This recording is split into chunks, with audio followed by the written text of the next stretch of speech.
রাজনীতিবিদের আবার লজ্জা আছে নাকি? রাজনীতি যারা করে তাদের আবার লজ্জা শরম আছে নাকি? যদি লুটপাট করার ইচ্ছা না থাকে তাহলে সবাইকে মূল্যায়ন করুন। আর যদি মনে করেন না আমরা একা খাবো, তাহলে খান 17 বছরও খেতে পারেন নাই, বাকি 3 বছর খেতে পারবেন কিনা মনে হয় না। গতকালকে ওখানে যদি আমি দাওয়াত না পাই তাহলে ওখানে অরাজনৈতিক লোকেরা কিভাবে ঢুকছে? অরাজনৈতিক লোকের নেতৃত্বের কাজ কি? সেখানে ধরেন আপনার যে হাসনাত আবদুল্লাহর কাজ কি? সেখানে হাসনাত আবদুল্লাহর কি কাজ ছিল? সে তো রাজনৈতিক দলের এখনো সমন্বয়, সে সমন্বয়কারী, দেশের নেতৃত্ব দিচ্ছে, দেশের মানুষকে উজ্জীবিত করছে, দেশের জন্য লড়াই করছে, সেটার জন্য ওয়েলকাম। কিন্তু কালকে সেখানে হাসনাত আবদুল্লাহর কাজ তো আমি দেখি না। নবগঠিত অরাজনৈতিক দলগুলো কিভাবে ওখানে জায়গা পায়, এটা হচ্ছে প্রধান উপদেষ্টার কাছে আমার প্রথম প্রশ্ন। এই প্রশ্নের উত্তর প্রধান উপদেষ্টা যদি পারেন, যদি উনি বিশ্ববিখ্যাত হয়ে থাকেন, অরাজনৈতিক দলগুলো কিভাবে ওখানে দাওয়াত পেয়েছেন এবং যারা ছাত্র সংগঠনের নেতৃত্ব দিচ্ছেন, এখনো দল গঠন হয়নি, তারা কিভাবে ওই জায়গায় প্রধান উপদেষ্টার কার্যালয়ে বড় রাজনৈতিক দলগুলোর সাথে যারা 17 বছর আন্দোলন সংগ্রাম করে সিনিয়র জুনিয়র হয়েছেন তাদের কাতারে বসে নেতৃত্ব দিচ্ছেন। বড় রাজনৈতিক দলগুলোকে বলছি, যাদের সাথে দীর্ঘদিন সুখে দুঃখে এই পেশিবাদী শেখ হাসিনার আন্দোলনে সক্রিয় ভূমিকা পালন করেছি, আমার মুখ থেকে বুলি ছুটাবেন না।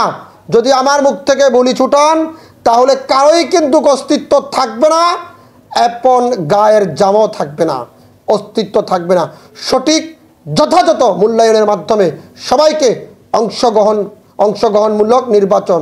তবে আপনারা কিছুদিন গত পরশুদিন সালাউদ্দিন আহমেদ বলেছেন সকল রাজনৈতিক দলকে নিয়ে আমরা জাতীয় সরকার গঠন করব, মূল্যায়ন করব। আরে ভাই, সকল বলেন কেন? কারা কারা আপনাদের সাথে আছে, কারা কারা নাই, তাদের কালেকশনগুলো ঢুকান। অনেক সময়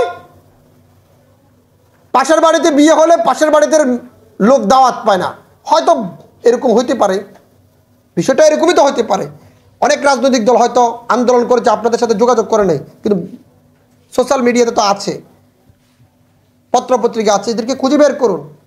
যদি আপনারা লুটপাট করতে না চান, যদি লুটপাট করার ইচ্ছা না থাকে তাহলে সবাইকে মূল্যায়ন করুন। আর যদি মনে করেন না আমরা একা খাবো, তাহলে খান 17 বছরও খেতে পারেন নাই, বাকি 3 বছর খেতে পারবেন কিনা মনে হয় না। সঠিকভাবে মূল্যায়ন না করলে সঠিকভাবে নির্বাচন হবে না। স্টেট কথাবার্তা। আপনার কাছে আমার এই বার্তাটি যদি আপনাদের মাধ্যমে পৌঁছে থাকে, স্পষ্ট ভাষায় বলতে চাই, যদি দ্বিতীয়বার কোনো অনুষ্ঠানে সঠিক রাজনৈতিক কর্মীদের, সঠিক রাজনৈতিক দলের নেতৃবৃন্দদের এবং সামাজিক সংগঠনগুলোকে সঠিকভাবে মূল্যায়ন করা না হয়, তাহলে প্রধান উপদেষ্টার বাসভবনমুখী অবহেলিত সেই সকল রাজনৈতিক সংগঠন, সেই সকল রাজনৈতিক দল প্রধান উপদেষ্টার বাসভবন ঘেরাও করতে বাধ্য হব। আমরা আন্দোলন করতে চাই না, আমরা আপনাদের মাধ্যমে বার্তাটি, প্রশাসনের মাধ্যমে বার্তাটি প্রধান উপদেষ্টার কার্যালয়ে পৌঁছে দিতে চাই। যদি আবেগের, বাংলাদেশের মানুষগুলো আবেগের বশত রাস্তায় নামে, যদি তাদের আবেগে এক চুল পরিমাণ আঘাত পড়ে, তার কোনো কারণে ছাড় দেওয়া হবে না। এটা স্পষ্ট ভাষায় বলে দেওয়া হচ্ছে, কোনো কারণে বিষয়টি ছাড় দেওয়া হবে না। ধৈর্য অনেক ধরেছি, দেওয়ালে ফিট থেকে গেছে।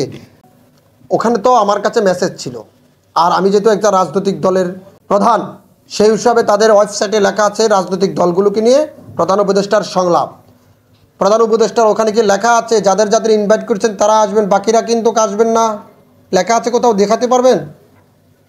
আমি পেশিবাদী বলছি কি, পেশিবাদী সকল রাজনৈতিক শক্তিকে নিয়ে আমরা মিটিং করতেছি। তো আমি তো পেশিবাদী বিরোধী একজন শক্তির বাইরে না, তো আমি তো সেই দাওয়াতের একজন অংশীদার, তাহলে আমি বের হবো কেন?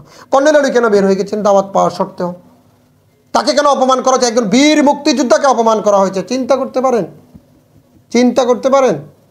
আর গতকালকে আমি স্পষ্ট ভাষা বলি, গতকালকে ওখানে যদি আমি দাওয়াত না পাই তাহলে ওখানে অরাজনৈতিক লোকেরা কিভাবে ঢুকছে? অরাজনৈতিক লোকের নেতৃত্বের কাজ কি? সেখানে ধরেন আপনার যে হাসনাত আবদুল্লাহর কাজ কি? সেখানে হাসনাত আবদুল্লাহর কি কাজ ছিল? সে তো রাজনৈতিক দলের এখনো সমন্বয়, সে সমন্বয়কারী, দেশের নেতৃত্ব দিচ্ছে, দেশের মানুষকে উজ্জীবিত করছে, দেশের জন্য লড়াই করছে, সেটার জন্য ওয়েলকাম। কিন্তু কালকে সেখানে হাসনাত আবদুল্লাহর কাজ তো আমি দেখি না। আরও অনেকে আছে, অনেক আবদুল্লাহরা আছে, অনেক আবদুল্লাহর আছে। কেন? ওখানে তাদের কাজ কি? ওখানে তো রাজনৈতিক দলের নেতৃবৃন্দ, সুশীলদের নেতৃবৃন্দ, ওরা কি সুশীল? তাহলে আমার দোষটা কোথায় ছিল ভাই? নিশ্চয় প্রধান উপদেষ্টা এবং তার সাঙ্গপাঙ্গরা একটা বড় সিন্ডিকেট করছেন, চেহারা দেখে দেখে দাওয়াত করতেছেন। আরে ভাই সম্মান তো কর্নেল অলি সাহেবকে করা হয় নাই, আমাকে তো দূরের কথা করা হয় না। আর এখানে সম্মান করা না করা প্র্যাক্টর না, প্র্যাক্টর হচ্ছে অধিকার, প্র্যাক্টর হচ্ছে গণতন্ত্র, প্র্যাক্টর হচ্ছে নিজের অধিকার আদায় করতে হবে। মুখ বুঝে অনেক সহ্য করা হয়েছে। ত্যাগী রাজনৈতিক দলগুলো এবং ত্যাগী রাজনীতিবিদেরা সবসময় মুখ বন্ধ করে থাকে লজ্জা এবং শর্মে।